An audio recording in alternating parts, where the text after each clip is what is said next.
Phone आला तिथं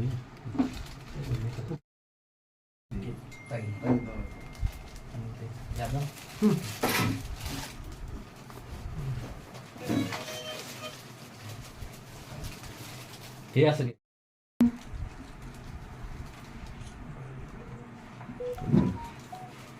असं थोडं आता हे ह्याने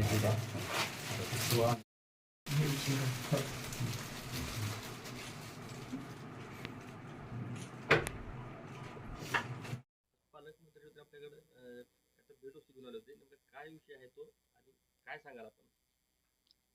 काय नाही, पालकमंत्री साहेबांनी आज हिंदुहृदय सम्राट शिवसेना प्रमुख बाळासाहेब ठाकरे यांच्या आशीर्वादाने, धर्मवीर आनंदीगे साहेबांच्या आशीर्वादाने, उपमुख्यमंत्री एकनाथ शिंदे साहेब यांच्या आशीर्वादाने आज आमच्या दोघांना टावील टोपी आयार पाठविण्यात आलेला आहे.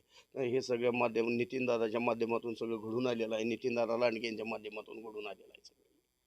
कशामुळे सत्कार केलेला आहे? काय कारण सत्कार आमची व्यवस्था व्यवस्थित झाली हे म्हणून साहेबांनी अचानक आमच्यासारख्या सामान्य कार्यकर्त्याच्या घरी म्हणजे भेट दिली.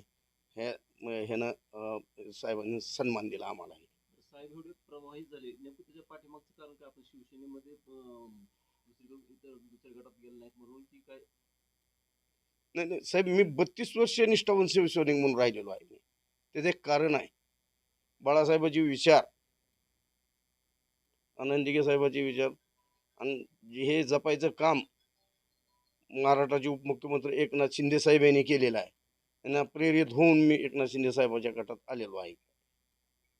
पूर्वीच्या आपण तिथले खासदार आमदारांसोबत काम केलंय. आता आपण त्यांच्या विषयी बोलू शकत नाही मी काय त्यांचे बदल वाटतो तुम्हाला या शिवसेनेच्या त्या गटामध्ये? खूप खूप मोठा बदल आहे. गोरगरिबाची किंमत नाही त्या गटात. माझ्यासारख्या सैनिकाची किंमत नाही तिथं.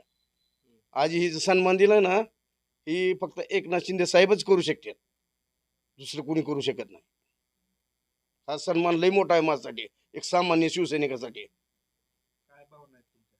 काय नाही, सरनाईक साहेबांनी एवढं मोठं आम्हाला केलं आज म्हणजे ह्याच्यात काय विशेष राहिला ना. आणि याचं माध्यमच फक्त नितीनदादा लांडगे साहेब यांच्या माध्यमातून सगळा विषय झालेला आहे. मला सांग, मला असं वाटत नव्हतं कधी की पालकमंत्री सुद्धा की आपल्या एक सच्चा आणि एकनिष्ठ शिवसैनिकाकडे गरीब असो श्रीमंत असो असं भेदभाव न करता एक छोट्यातला छोटा कार्यकर्ता पण त्यांच्याकडं सुद्धा येतील असं वाटत नव्हतं, पण आले. ह्यातच मला आत्ता कळालं की शिवसेना म्हणजे काय आहे आणि शिवसेनेत काय सन्मान मिळू शकतो. हो, आणि लहानातला लहान सुद्धा तो साईटला पडणार नाही याची पुरेपूर यांनी शिवसेनेत काळजी घेतली जाते. पालकमंत्री आपल्या गेले होते, आपण त्यांना काय मागितलं का किंवा त्यांनी आपल्याला काही आश्वासन दिलं का? नाही नाही, काहीच नाही. मी काही मागण्यासाठी किंवा काहीच नाही, फक्त एवढंच की बाबा आत्ता काही नाही पण माझ्या मुलांचं पुढचं भविष्य सुदृढ असावं, की त्यांच्या आपल्याकडून आपल्या मुलांसाठी काहीतरी व्हावं, घडावं, आपले मुलं घडावे. आपलं झालं, त्यांनी पूर्ण शिवसेनेसाठी पूर्ण आयुष्य वाहून घेतले, त्याच्यामुळे त्यांच्या मुलासाठी तर घडावे मुलं, एवढंच, दुसरं बाकी काही नाही.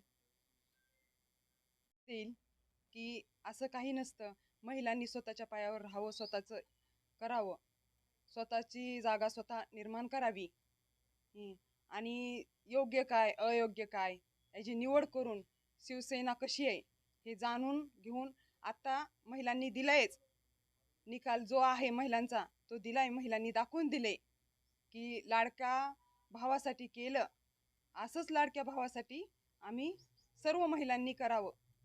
पुढे ही अशीच साथ देतो, देऊ आम्ही. काय मागणी केली का आपण? शहराच्या विकासासाठी तुमच्या समोरच आहे ना, ह्यांनी पहिल्या लोकांनी काय देवे लावलेत त्याच्याबद्दल बोलण्यात सगळे माहीतच आहे ना. काय त्याच्याविषयी बोलायचं सुद्धा हे नाही. काय दिवे लावलेत, 2.5 वर्ष ते सत्तेत होते, पहिल्यांदा काय दिवे लावलेत त्यांनी. आज हे केलं ते केलं म्हणतात. काय फोन उचलण्या ह्याच्याशिवाय काय केलेलं आहे त्याने, त्याचा विकास काय? पालकमंत्र्यांना आपण काय मागणी केली का विकासासाठी? 100% शहराचा सगळं विकासासाठीच बोलणं झालेलं आहे शहराचा. आणि काय आमची माणसं बोललेत ना भाऊ वगैरे रात्री विषय खूप म्हणजे करायचं शहरासाठी आणि ते आम्ही साहेबाकडे मागणी केलेलीच आहे. जिल्हा प्रमुख पदासाठी काय मागणी केली का आपण? अजून नाही केलेली. असं ऐकण्यात येतं आपलं नाव नाही. पदासाठी आहे. ते ठरविणारे साहेब आहेत.